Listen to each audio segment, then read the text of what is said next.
Hi friends, big boss Telugu season 9 top 5 contestant demon Pavan. Demon Pavan Krishna ఒక social media influencer. He became popular after participating in big boss Telugu season 9 Agni పరీక్ష show. Middle class background నుంచి వచ్చిన ఒక normal boy ఇవాళ big boss లాంటి big stage వరకు reach అయ్యాడు.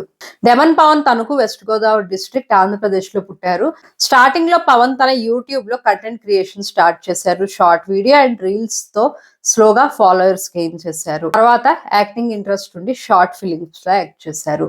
మొహబ్బత్, my lovely crush, ex returns ఈ షార్ట్ ఫిలిమ్స్ వల్ల యాక్టింగ్ కాన్ఫిడెన్స్ పెరిగి తను బిగ్ బాస్ అగ్ని పరీక్ష షోకి అప్లై చేసుకున్నారు. ఆడిషన్స్ క్లియర్ చేసి ఫైనల్ గా బిగ్ బాస్ తెలుగు సీజన్ 9 కి సెలెక్ట్ అయ్యారు. బిగ్ బాస్ తెలుగు సీజన్ 9 లోకి వచ్చాక డెమన్ గేమ్ అనేది చాలా కంపోజ్డ్ గానే స్టార్ట్ అయింది. అన్లైక్ అదర్ కామనర్స్ లైక్ మర్యాద మనీష్, హరీష్, ప్రియా, శ్రీజ, డెమన్ పవన్ ఎక్కడా కూడా కంటెంట్ కోసం ఫోర్స్ఫుల్ గా ఆర్ ఫేక్ గా ఏమీ చేయలేదు. స్టార్టింగ్ నుంచినే రీతులతో ఫ్రెండ్షిప్ అనేది స్టార్ట్ అయింది.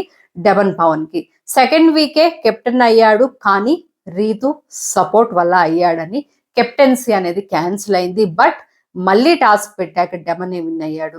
అక్కడే తెలిసిపోయింది డెమన్ పవన్ క్యాలిబర్ ఏంటి టాస్క్ విషయంలో అని. ఒక కామనర్ గా వచ్చాడు విత్ నో ఫ్యాన్ బేస్, బయట పిఆర్ కూడా పెట్టుకోలేదు. స్లోగా కన్సిస్టెంట్ గా టాప్ 5 కి రావడం అనేది మామూలు విషయం అయితే కాదు. టాస్క్ అంటే డెమన్ పవన్ విన్ అవుతాడు అనే ఒపీనియన్ వచ్చేసింది హౌస్ మేట్స్ కి. ఎప్పుడు కూడా ఏ కంటెస్టెంట్ తో ఫేక్ గా లేడు, ఎవరిని టాస్క్ కోసం యూజ్ చేసుకోలేదు, ఎలాంటి బ్యాడ్ స్ట్రాటజీస్ వేయలేదు. సిన్సియర్ గా గేమ్ ఆడుతూ వచ్చాడు. బయట పిఆర్ లేకపోవడంతో డెమన్ ఓటింగ్ లో లీస్ట్ లోనే ఉండేవాడు. బట్ తన గేమ్ వల్ల హౌస్ లో ఓవరాల్ బిహేవియర్ వల్ల స్లోగా ఓట్స్ గెయిన్ చేసుకుంటూ వచ్చాడు. రీతుతో బాండ్ ఫస్ట్ లో ఫేక్ అనిపించేది, కానీ స్లోగా జెన్యూన్ బాండ్ అనే ఫీలింగ్ ఆడియన్స్ కి వచ్చేసింది. డెమన్ లో ఉన్న నెగిటివ్స్ ఏంటంటే రీతు ఎలిమినేట్ అయ్యే వరకు అసలు వేరే కంటెస్టెంట్స్ తో ఎక్కువ ఉండకపోవడం.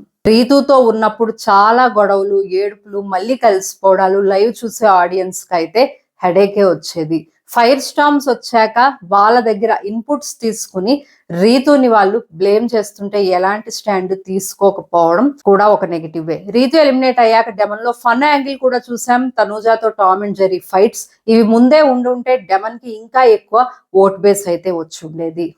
బట్ ఏది ఏమైనా ఒక commoner with no PR top 5 లోకి రావడం అంటే great. And demon Pavan top 3 కూడా షూర్ గా డిజర్వ్ చేస్తాడు. బిగ్ బాస్ అంటే పిఆర్ గేమ్ అయిపోయింది ఎక్కువ, లేదంటే సింపతి కార్డ్ చూపిస్తే ఓట్స్ వస్తున్నాయి. ఇవి ఏమీ లేకుండా జెన్యూన్ గా హౌస్ లో ఉన్న కంటెస్టెంట్ డెమన్ పవన్. పిఆర్ స్ట్రాటజీసే లేకపోయి ఉంటే డెమన్ పవన్ షూర్ గా విన్నింగ్ రేస్ లో ఉండే కంటెస్టెంట్. మీకు డెమన్ పవన్ ఎలా అనిపించాడో నాకు కామెంట్ సెక్షన్ లో చెప్పండి.